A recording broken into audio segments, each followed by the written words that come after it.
LP-UP interview ക്ലാസ്സിലേക്ക് എല്ലാവർക്കും സ്വാഗതം. ഇന്നത്തെ ചോദ്യം: എന്താണ് നിർമ്മിത ബുദ്ധി ആർട്ടിഫിഷ്യൽ ഇൻ്റലിജൻസ് കൊണ്ട് അർത്ഥമാക്കുന്നത്? ഉത്തരം: ആർട്ടിഫിഷ്യൽ ഇൻ്റലിജൻസ് അതായത് AI കമ്പ്യൂട്ടർ സയൻസിലെ ഒരു പ്രധാന ശാസ്ത്രശാഖയാണ്.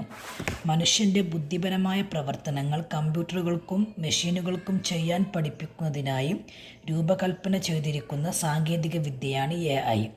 മനുഷ്യജീവിതത്തെ കൂടുതൽ എളുപ്പമാക്കുക എന്നതാണ് നിർമ്മിത ബുദ്ധി നിർവഹിക്കുന്ന പ്രധാന ദൗത്യം. വോയിസ് അസിസ്റ്റൻറ്റുകളായ ഗൂഗിൾ അസിസ്റ്റൻറ്റ്, സിറി, അലക്സ തുടങ്ങിയവ ഉദാഹരണങ്ങളാണ്.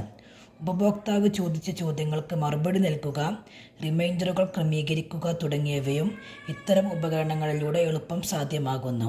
ഈ സങ്കല്പം ഇപ്പോൾ നമ്മുടെ ജീവിതത്തിൻ്റെ ഭാഗമായി കഴിഞ്ഞു. നിർമ്മിത ബുദ്ധിയെ പ്രധാനമായും 3 വിഭാഗങ്ങളായി തിരിക്കാം. ഒന്നാമത്തേത് നാരോ AI ആണ്.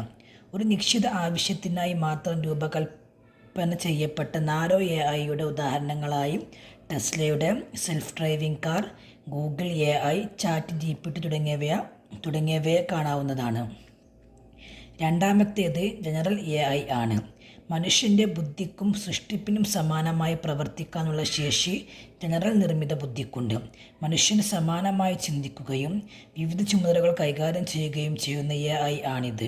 ഉദാഹരണത്തിന്, ഒരു കാർ ഓടിക്കുമ്പോൾ ഡ്രൈവർ നിർവഹിക്കുന്ന പ്രവർത്തനങ്ങൾ ചെയ്യുന്നു. അപ്പോൾ തന്നെ മറ്റേതെങ്കിലും സാഹചര്യത്തിൽ മറ്റൊരു നിർദ്ദേശമനുസരിച്ച് പ്രവർത്തിക്കാനും കഴിയുന്നു. ഇത് എപ്പോഴും വികസനത്തിൻ്റെ പാതയിലാണ്. കൂടുതൽ നല്ല ഗവേഷണങ്ങൾ ഈ മേഖലയിൽ നടന്നു വരുന്നുണ്ട്. മൂന്നാമത്തെ ഇനം സൂപ്പർ AI ആണ്. മനുഷ്യബുദ്ധിയെ മറികടക്കുന്ന ഒരു തരത്തിൽ പ്രവർത്തിക്കുന്ന അദ്വിതീയ നിർമ്മിത ബുദ്ധി. ഇതൊരു സങ്കല്പമാണ്.